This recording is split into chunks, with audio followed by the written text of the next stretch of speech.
You know, I think it's time for Christian men to take a stand. You know, no longer can we be passively of this world where we go one meal, one workout, bit of gas, and come to church for 1 hour a week and worship God. We need to take a stand in the big things and the small things. Last night for me, I was meant to be doing some helping out behind the scenes.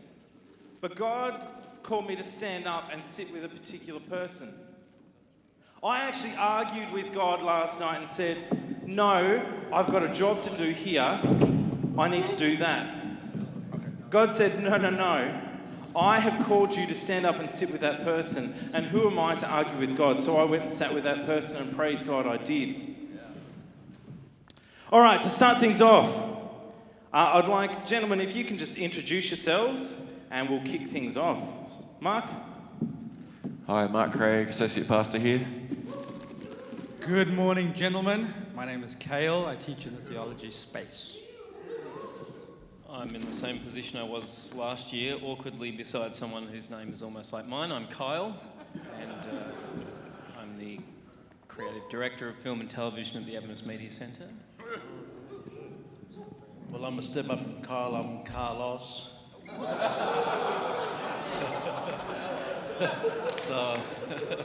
And I'm. That means I'm right at the bottom. I'm Minister of Northern Beaches, Sydney. So I'm going back to the Mark theme. I'm Mark Webster. I work for ADRA Australia. I'm Eddie Hippolyte. I'm senior pastor here at the Big House. Alex Royce, lead pastor, Westminster Good Samaritan Church, Orange County. Fantastic. I'm looking forward to hearing your wisdom this morning.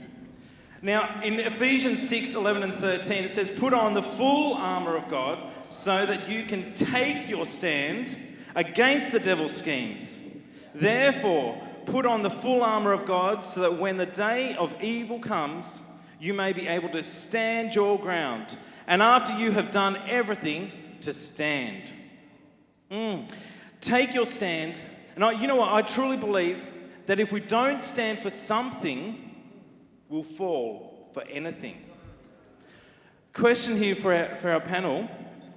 Can you share a time, and you don't all have to share this, but maybe someone will want to jump in. Can you share a time when you stood out for God in the right way, and what was the result of taking that stand?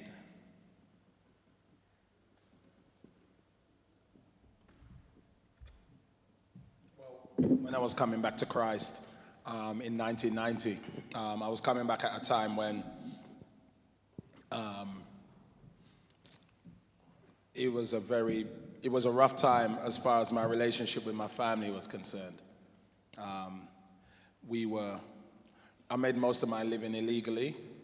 Well, I made all of my living illegally, and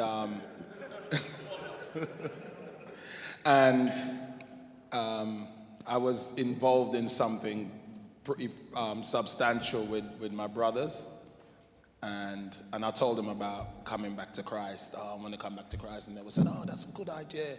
Yeah, that's a really great idea. Yeah, no, good idea." And then I said, "But it means that I can't be involved in what's happening here." And I was an integral part of what, and it just literally wrecked my relationships with them for a good few years. You know what I mean? Wrecked my relationships with them for a good few years. I mean, I had peace in my soul, but I just didn't have peace in my house or in my family. But, you know, it was worth it for me. But, you know, at the time, it was rough. It was rough because of that. You know what I mean? Because of that. That kind of leads into my next question too. What do you think is the most difficult? What is the most difficult about standing out for God instead of blending in?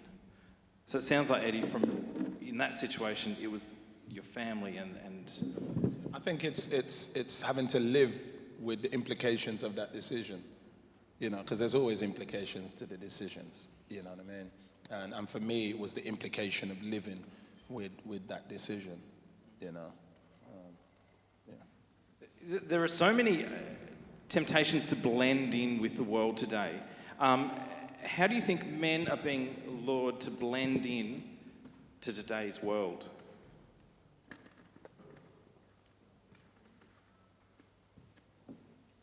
I'll have a crack at that. Good on you, Mark. Look, I mean, you could pick on lots of things, but the one I'm going to pick on is consumerism. It's things. You know, we're told that we measure our self-worth by what we have, and that we can only get that by taking advantage of other people. You know, and that's very counter to God's message for this world. But it's a seductive thing. It's there. It's how we measure ourselves. It's how we're told that we measure success in life by achieving,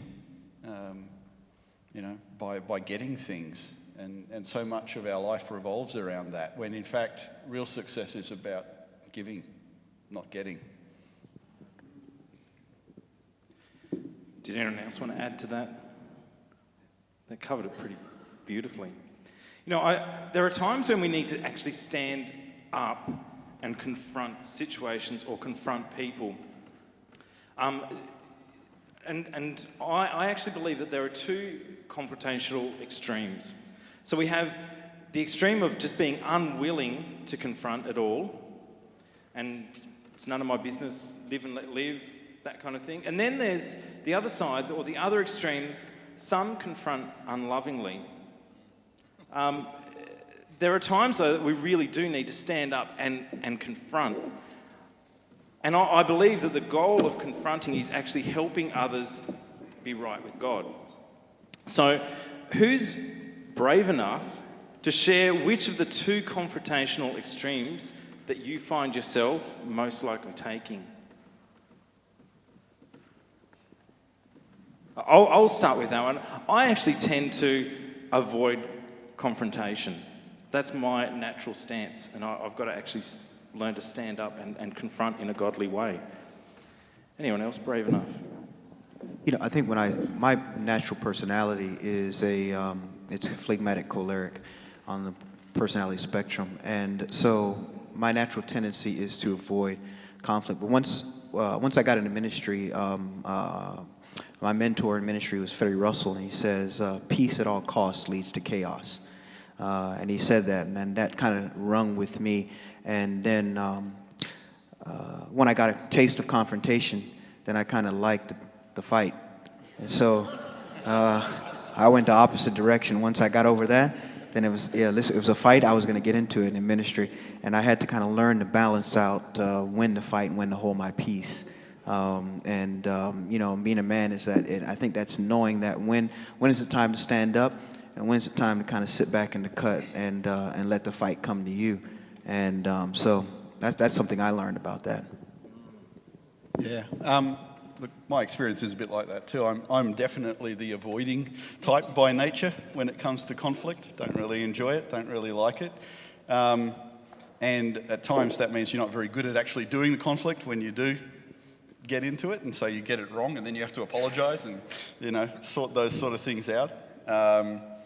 But I think the other thing is that sometimes conflict it's not about running away from it, but it's not about getting into a big fight either. It's about when people are swinging at you, sometimes one of the hardest things to do is just stand there and take it.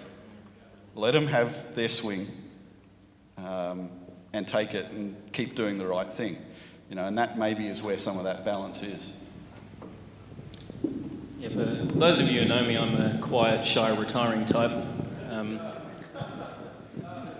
And if you ever encounter me in a work situation, don't let this laughing, joking facade fool you. I'm actually really, really obstinate.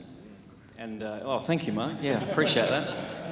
And my first instinct is to fight rather than flight. And I work in a realm of outcomes, which is an interesting one because quite often, and especially this year actually, I've had quite a few reminders that outcome isn't actually my job. So, and it's nice to get rebuked by that. Yeah. For me, it's difficult to go down the fight road because I'm not sure I've ever been taught how to fight properly or to fight fair. I go for the Wallabies, not the All Blacks, and they don't.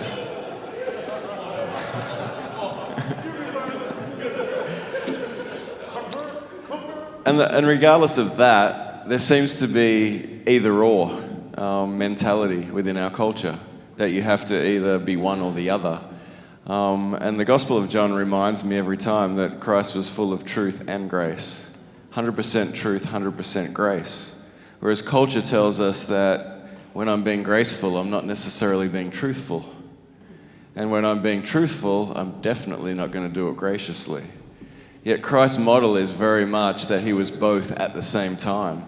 And I guess that's the struggle for me to go, all right, what does it look like to fight fair, full of grace? I want to share 3 truths that I believe are truths anyway about standing strong.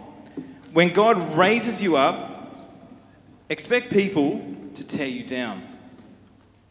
Number 2, kneeling to pray is what gives you strength to stand. Number 3, when you do what's right, you can always trust God with the results. Even if you don't know the results, you can trust God with the results. How have you seen the power of prayer give you the strength to stand strong? So is there a time when prayer has just been there for you and given you that strength to make that stand? I think last year, Kyle and I sat together and we had a couple of awkward moments. This year's replay. I remember when I just started ministry, I was thrown into a district, 2 churches that had probably 20 years of conflict. And it was a very tough district to work in. And I remember board meetings starting at 7 and finishing after 11 at night. And I would go home and just wanted to throw in the towel. This is not what I wanted. This is not the dream I thought God had for my life. And I'd open the door and, the smiling face of my wife would be there. And she had been praying, for the duration of that entire meeting, she'd been praying. And so I thank God for a godly wife that prays. And through that ordeal, in terms of confrontation, I thought I was trying to help people, and it was perceived as if I knew it all, I had all the answers, and I was right and they were wrong. And so sometimes with the very best of intentions, as you try to work through issues, people misconstrue those intentions, and very often, turn against you and make things very personal instead of trying to work through the issue. But through the 3-year time of our stay there, prayer was really just the heart and center of what we did, and it was God's grace that pulled us through. I mentioned before that when God raises you up, you need to expect people to tear you down. Have you ever experienced the truth of this statement? And if so, how? We don't want to go into details and badmouth people here, but it is a truth. Well, there are like 3 members at this church that really got on my... No, I'm only joking. No, I'm only joking. They're like, what? Mark was like, just 3? You know what I mean? You ain't been here long enough, bruv. You know what I mean? Just 3? Funny enough, the one who does it all the time is my mum. My mum and now my wife. So like 2 occasions. One time I was preaching this sermon. And if you ever ask me, how did you do? No matter however I did, how was the sermon? Oh, it was okay. It was okay. Yeah, I think it was okay. That's my standard answer. Anyway, this one time, believe me, I burnt the church down. There was cinders where the pulpit was. I mean, oh my gosh, heaven came down, glory filled, people came up, it was just, And so Yvonne is the last person I always ask. The last person I always ask. So I took my time and asked her. We're just driving home. My chest was just on the steering wheel. Just, you know what I mean? Just driving, just looking at her. So how was the sermon, babe? And she was like, it was a good sermon, But if you would have prayed more this week, it would have been a great sermon. Because she saw me behind, you know what I mean? She saw me watching Game of Thrones all week, you know what I mean? and then going to God like a little girl, you know what I mean, and crying on Friday, oh, help me, please, help me. You know what I mean? And then my mum, I always used to travel when I was traveling around the world and preaching, and my mum always is like, you know, I'd come home and I'd tell her about where I'd been, and she goes, you know, it's God that do that for you, boy. You know, it's God that give you this thing, boy. You know, and I said like, yeah, Mom. And then she goes, anyway, take the vacuum cleaner and come and clean the room. You know what I mean? And I said, my mum, Pastor Hippolyte. I said, oh, sorry, Pastor, sorry. Pastor, take the vacuum cleaner and come and clean the room. You know what I mean? So, yeah, in that one sense, you know. Yeah, but I don't want to talk about the three members that, you know. But, yeah, those are. Leading on from that, can you share a time, or one of the panel members, when you've done the right thing, even though it was difficult, and what resulted from your obedience to God? So when we stand up and we show leadership, people do want to tear us down, but can you share a time that you've stood up, you've obeyed God, and what were the results of that?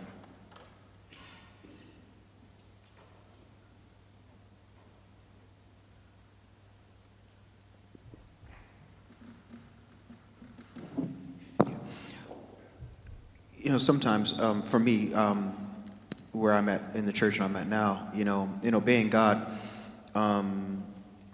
it had brought a lot of challenge in church where I was at. And one of the things I found, sometimes in obedience to God, it doesn't always end up rosy. And it doesn't always look pretty. Sometimes when you obey God, you lose friends. And in this particular situation, you know, I felt like God was leading us to sell the church. And boy, it created an incredible firestorm in the church. People who had parents who had built the church, family members who had built the church. But I knew God was leading us to do something different. And in obeying Him, sometimes in obedience to God, puts you out with people. And in order to be a good leader and a good man, you've got to be comfortable being on the out with people so that you can be on the in with God. So obedience doesn't always lead to a positive result. And I had to become comfortable with that. That sometimes being God's man means existing within the context of conflict and being okay with that. I think too, to add to that, you know, some members have come to me and say, how do you do it? How do you stick it out? Because they get some inner workings and they see some of the conflict that happens. And I remember picking up on from what Eddie said last night, we look at the Isaiah model where it's like, send me, and it's all kind of that exciting model. And then you read the next bit. Here's your job description.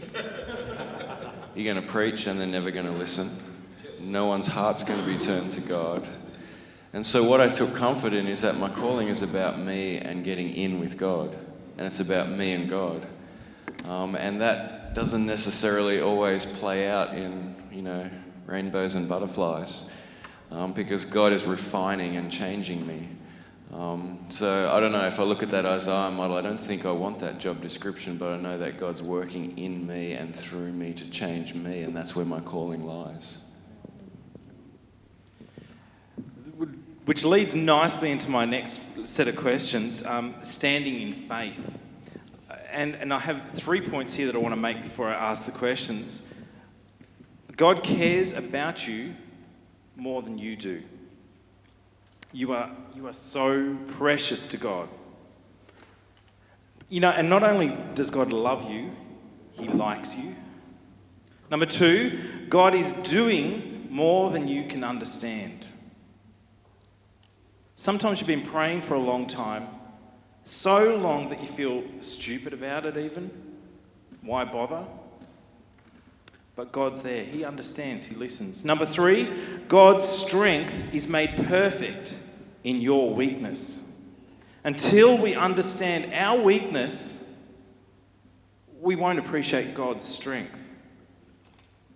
Can you tell us about a time that you've prayed for something and God has answered that prayer? We've kind of touched on that before, but... Okay. I can't go into too much detail about it, but I will go into some detail about it, that's correct, because you have to, otherwise it's not a story, is it? So, I mean, yeah. What was the question again?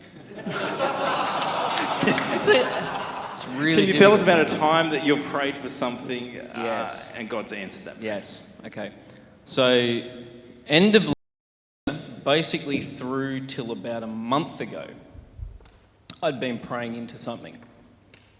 And it wasn't until a month ago that the answer came in a really unexpected way that was really negative. It was a very clear answer, and I went, I don't really like that answer. That's not a great answer. And then, interestingly enough, out of that wrong answer, about maybe 2 weeks ago, all of a sudden it was the right answer. And everything was beautiful and happy again.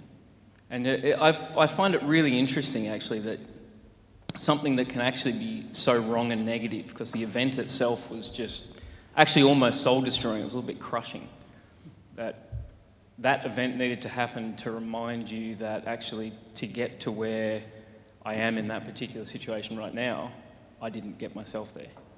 Because the event crushed me, but where I sit now is a win. So, but I didn't get that win. And it's nice when you're reminded that your wins aren't yours. So. And that's beautiful, because so often we don't see what God's answers are or God's results are. How do we get through those times of just that not knowing and waiting for God? Have you had a time where, can you share how you have made it through that time where you've prayed about something and God has come through, but there's this time of waiting? How do you deal with that?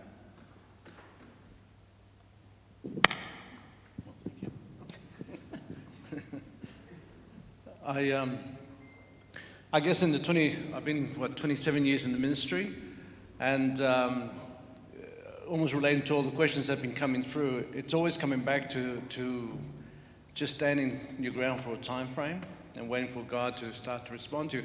I go through different moments, and I easily go along with life as it comes my way. I don't get into big fights. I don't try and argue, although the Spanish side comes out occasionally, and you have to fight it out just because you have to fight it out. But the idea is that as we wait upon the Lord, sometimes you always go home in the morning or nighttime. So I come home late at night sometimes, and you open up the Bible to try and get some answers from God. You're not getting anything, and it just goes on for a while, and it goes on for a while, and you're thinking, what's going on? Has God abandoned me? Where am I going now with all this? What am I going to do?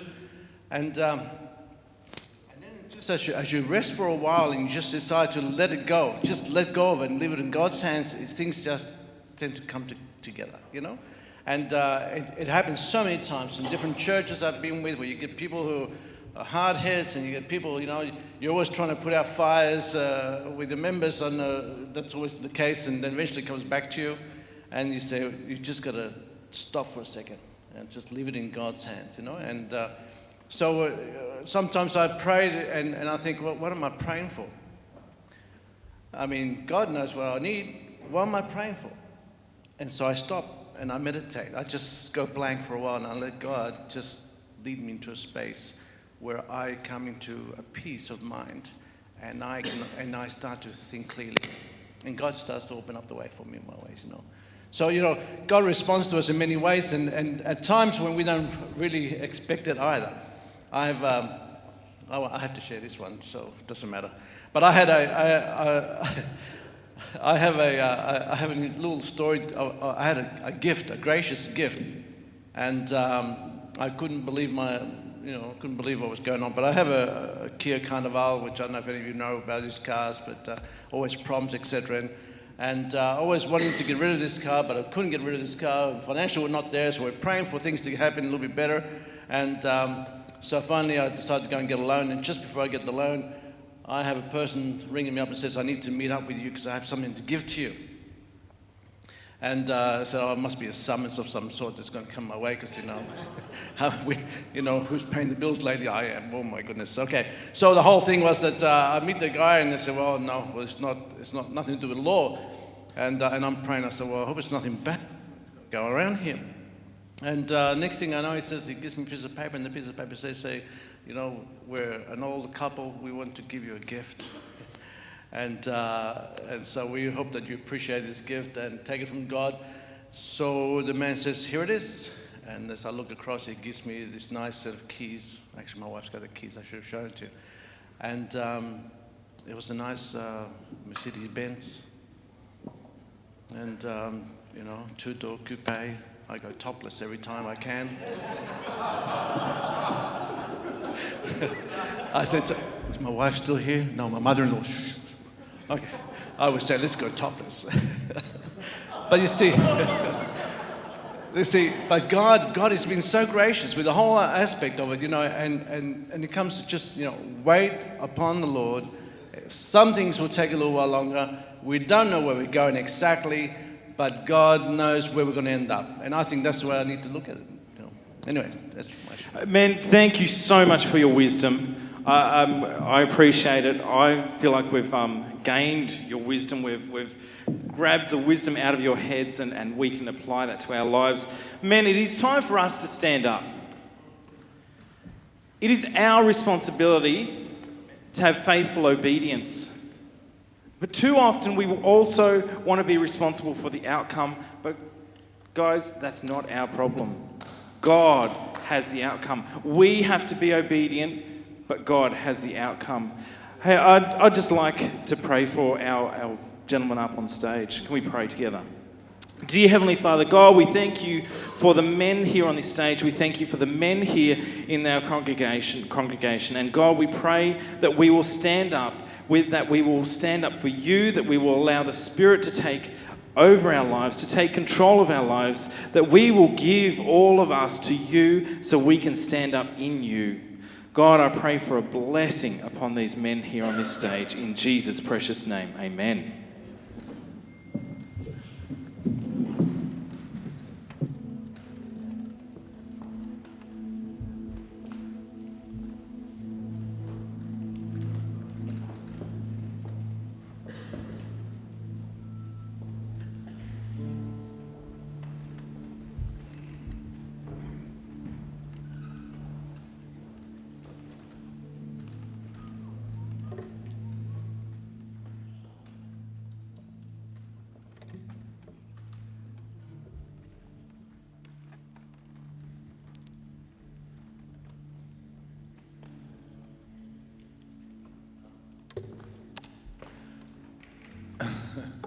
As a kid growing up in our house, my mum